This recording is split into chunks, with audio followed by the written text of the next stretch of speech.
Good morning mga kamisyon. Gusto ko mo share ninyo sa pulong sa Ginoo. Ganahan ba ka maminaw? Ganahan ba ka makadungog og mensahe sa Ginoo? No? Ganahan gyud ta maminaw og mensahe sa mga politiko.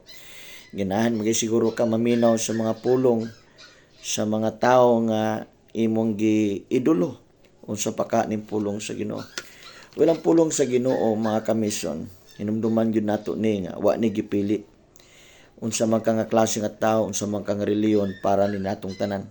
Muna usahay tao di ganan maminaw kay gunahuna man sila reliyon na pod. Di ta ganan maminaw kay tungod kay moingon ta nga lahi kog reliyon. Mga kaigsuonan, diri sa social media, ang akong mission regardless sa ug unsa ta nga tribo, ug asa ka nga lugar or unsa ka nga reliyon, ang akong pagbati, ang akong passion nga at least makapaambit ko nimo sa pag-remind kanimo kay malay nato ikaw karon na aday kas panahon nga naglibog na ka, sakitan na ka, kaha siguro magunahon na ka maghikog. Malay nato nga pwede day kong gamiton para nimo. Mapasidad-an ka nga mapahinumduman ka nga nay nahigugman nimo, naay Dios nga gamhanan, naay Dios nga nagplanog nindot kanimo, wa pat sa nahuman sa imong kinabuhi. So dako kaini kay muan busa nga ang pagpaminaw sa pulong sa Ginoo importante kaayo ni labaw pa nis pagkaon.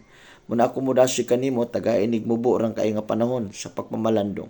Dunay na ko'y gustong basahon sa Bible diri sa Proverbs chapter 4 verse 7. Ang Bible nagsulti nga ang pagbaton og kaalam mao ang labing maayong butang nga imong mahimo. Ang ikaduha mao ang pagbaton og maayong pagpanabot. Higugmaa ang kaalam og himuon ka niyang bantugan. Hupti kini og pasidunggan kaniya. Wow. Siya ang labing dakong dungog nga imong mahuptan. Now, ang gi-advise nato diri sa pulong sa Ginoo ang pagbaton og kaalam. Kabalo ba ka unsa ning kaalam? Ang kaalam nag-refer ni sa Dios. Nagpointing ni sa Dios. Kaya ang Dios mao ang kaalam, siya ang source sa kaalam. Na kung pagdasig nimo nangandoy ba ka nga makabatog kaalam? Ang tao bitaw o ang bata, ang batanon nganong paeskwelahon sa ginikanan kay aron nga makabaton og kaalam or kahibalo. Pero ang kaalam makaigsunan lahi sa kahibalo. Ang kaalam nagagikan ni sa Dios ug ang Dios mismo mao ang kaalam. Ang kaalam makaigsunan kung imo ning mabatunan, makaila ka sa Dios. Makaila ka sa nagbuhat sa langit ug sa yuta. Kung imong gitinguha ang pagbaton og kaalam, mailhan po ni imong kaugalingon, masabtan ni imong kaugalingon nga unsa ka kalayo sa Dios or unsa po ka kaduol sa Dios. Kaya ang kaalam mo ni mo connect nato, mudugtong nato ngadto sa Dios. Kay di ka gayod makaila sa Dios labaw sa tanan kung di ka magtinguha sa iyang pulong. Ang pulong mao ang kaalam nga gikan sa Dios og pinaagi siyang pulong makaila ka sa Dios. Og ang pulong Dios matud pa sa Bible. Og matud pa dinhi dili lang kaalam apan pagbaton usab sa maong kahibalo. Unsa man ning kahibalo? Ang kahibalo makaigsunan diha makita kung duna ba kay tinuod nga kaalam.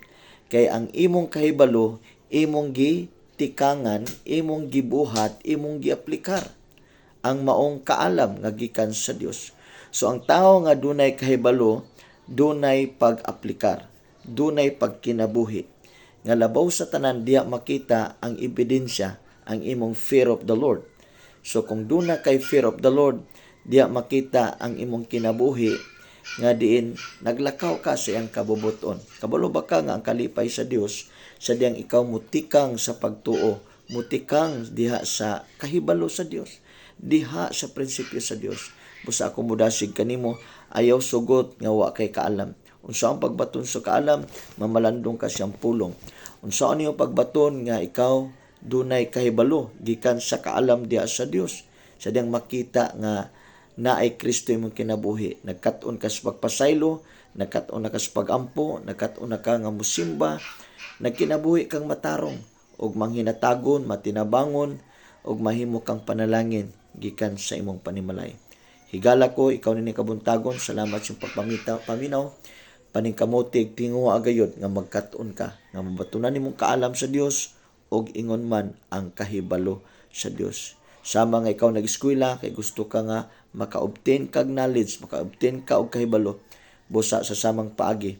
Kini atong pagpangalagad ug pagtuon sa pulong sa Ginoo, sama kini nga nag-schooling ta diha sa gingharian sa Dios busa pamalandungi matud pa ni Joshua adlaw gabi pamalandungi ang pulong sa Dios ug ayaw ipahimulag gikan sa imong baba ang balaod sa Dios ug pinagi ni ana makita nimo nga magmauswagon ka ug magmalampuson ka. Walay sikreto sa kauswagan ug kalambuan diha gyud sa kaalam sa Ginoo, diha sa pulong sa Ginoo, diha sa presensya sa Ginoo. Unsa may kapuslanan sa daghan nimong naabot, pero at the end of the day ma-frustrate ra day gyapon ka. Daghang bitaw kayo karon nga nakahuman og daghang kurso pero ang ilang kinabuhi makaigsunan, nalulong mangyapon sa bisyo. Nangadaot mangyapon lang kinabuhi. Wala gyapon na plaster lang kinabuhi, problematic gyapon sila. Busa ang tinuod nga makabaton kag real nga success o kauswagan sa kinabuhi pinagi sa pulong sa Ginoo, mailhan nimong Ginoo, makabaton ka sa iyang presensya, sa iyang saad, muna nga mahimo kang kontento sa imong kinabuhi, and then mga lagad ka nga dunay sound mind, dunay transparency nga kinabuhi, nga malipay ang Dios kanimo ug ang mga tao diha kanimo. Salamat sa pagpaminaw ug dalay ko ng Dios ug maayong adlaw.